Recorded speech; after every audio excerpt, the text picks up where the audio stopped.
গতিকে একে ঘুম পাড়ায় দাও, তাকে খেদমত করা লাগবে, আল্লাহ রাসূল সাল্লাল্লাহু আলাইহি ওয়াসাল্লাম দিয়েছেন। ঘুম পাড়ায় দাও, এইভাবে ওনার কথা শুনলেন, ঘুম পাড়ায় দিলেন। দেওয়ার পরে দেখেন এই যে সাহাবাদের মুহাজিরদের সূরা হাশরের মধ্যে কয়েকটা গুলা যে সিফত আল্লাহ তাআলা বর্ণনা করেছেন, এগুলো এমনি না। কোরআনের মধ্যে কয়েকটা ভাগ আছে, তার মধ্যে 250 মতো আয়াত এরকম আছে যেগুলির মধ্যে শুধুমাত্র ওয়াকিয়া বয়ান করা হয়েছে, শুধুমাত্র ঘটনা বিবরণ দেওয়া হয়েছে, মেসাল দেওয়া হয়েছে, যাতে আপনারা আমরা এগুলি মেসাল বর্ণনা শুনে নিজে এহসাস করি, সবক নেই, নিজের আমল করি। এই জন্য 250 মতো আয়াত এরকমই আছে যেগুলি শুধুমাত্র ওয়াকিয়ার উপরে। তো এইটাও একটা। তো সাহাবা নিজের স্ত্রীকে যেভাবে বলছেন, বলার পরে উনি ঘুম নিয়েছেন।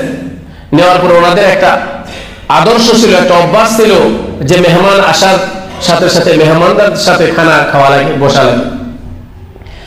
তখন নিজের বিবিকে বলে দিয়েছেন যে সময় খানা খাওয়া শুরু হয় তখন তুমি বাতিটা নিবাই দিও, আমি হাতটা লড়াইও আর মেহমান খানা খাই দিবেন। এইভাবে যে সময় খানা খাওয়ালেন, হযরত জিবরাইল আলাইহিস সালাতু ওয়াস সালাম এসে নবী করিম সাল্লাল্লাহু আলাইহি ওয়াসাল্লামকে পুরাটা ওয়াকিয়া এই সাহাবা আল্লাহ রাসূল সাল্লাল্লাহু আলাইহি ওয়াসাল্লামকে বর্ণনা করে দিয়েছেন। সুবহানাল্লাহ। ফজরের নামাজ পড়াই আল্লাহ নবী সাল্লাল্লাহু আলাইহি ওয়াসাল্লাম সাহাবাকে ডাকছেন যে সাহাবা, তুমি যে খেদমত করেছো আমার মেহমানের সাথে, যতটুকু ত্যাগ করেছো, এটা আল্লাহ তাবারক তাআলা খুশি হয়ে গেছেন। জিবরাইল আলাইহিস সালাম এসে খবর দিয়ে গেছেন যে তোমার মেহমানদারির উপরে আল্লাহ তাবারক তাআলা নিজে খুশি হয়ে গেছেন। সুবহানাল্লাহ। আর আল্লাহ তাবারক তাআলা তোমাকে দুনিয়ার মধ্যে কামিয়াব অর্থাৎ উলাইকা হুমুল মুফলিহুন এইভাবে যারা আমল করে নিজের থেকে বেশি প্রাধান্য অন্যকে দেয়, অপরকে দেয়, তাদের জন্য আল্লাহ তাবারক তাআলা দুনিয়ার মধ্যে জান্নাতের টিকিট দিয়ে দিবেন। সুবহানাল্লাহ। নিজেকে থেকে অপরকে বেশি প্রাধান্য দেওয়া, এই ধরনের মিসাল সাহাবাদের থেকে আর পৃথিবীর মধ্যে দ্বিতীয় আর কোনো নাই। নবী করিম সাল্লাল্লাহু আলাইহি ওয়াসাল্লাম সর্বপ্রথম মদিনায় হিজরত করে যে সময় আসেন, মদিনার মধ্যে মুষ্টিময় মুসলমান, তাদের খাওয়ার মতো ভালো পানি কুয়া ছিল না। একটা কুয়া ছিল যেটা ইহুদিদের হাতে ছিল। কার হাতে? ইহুদিদের হাতে। আল্লাহ রাসূল সাল্লাল্লাহু আলাইহি ওয়াসাল্লাম মিষ্টি পানির কুয়া একটাই ছিল, বিইরে রুমা যেটা নাম ছিল। আল্লাহ রাসূল সাল্লাল্লাহু আলাইহি ওয়াসাল্লাম এলান করলেন, কোন সাহাবা আছো, কে আছো, যে আল্লাহ বান্দাদের জন্য, সাধারণ কিছু মুষ্টিময় মানুষের জন্য, এই আল্লাহর কি ওয়াস্তে আল্লাহর বান্দাদের জন্য এই কুয়াটা তাদের জন্য তোমরা ক্রয় করে দিবা, কিনে দিবা। কে আছো? হযরত উসমান বিন আফফান রাদিয়াল্লাহু তাআলা আনহু, ইয়া রাসূলুল্লাহ, আমি এই মানুষের জন্য যারা ঈমান এনেছে, যারা হিজরত করে মদিনায় এসেছে, মান এই বীর রোমা আপনার জন্য খরিদ করে দিয়ে দিলাম। সুবহানাল্লাহ। সমস্ত সাহাবাদের এটা স্বভাব ছিল নিজের থেকে বেশি প্রাধান্য দেওয়া। নিজের থেকে বেশি প্রাধান্য দেওয়ার জন্য দিলে কয়টা কাজ হয় দুনিয়ার মধ্যে?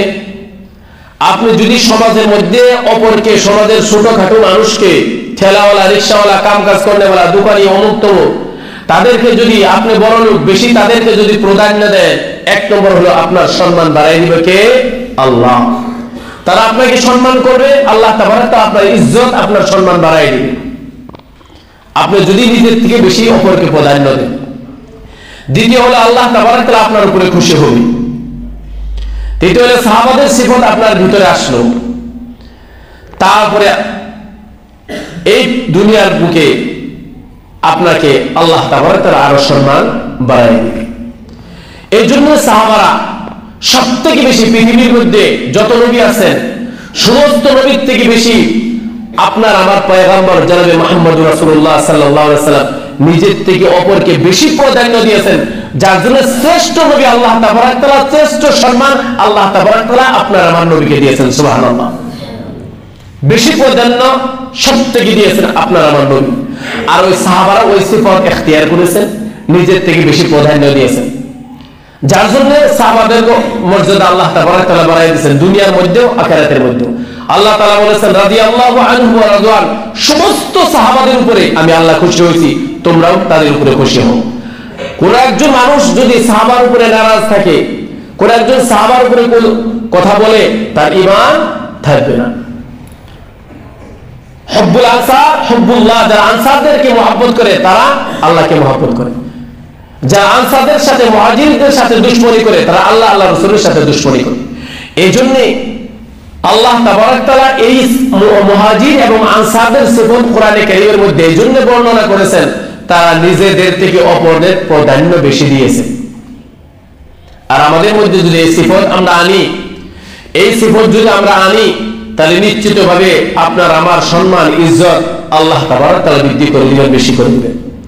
ভাই মুহতারাম দোস্ত বুজুর্গ, এরকম হাজারো লাখো কোটি কোটি মিসাল সাহাবাদের থেকে রয়েছে যে মানুষকে কিভাবে সম্মান দিতে হয়, মানুষের ইজ্জত কিভাবে দিতে হয়, মানুষের জন্য কিভাবে কুরবানি করতে হয়।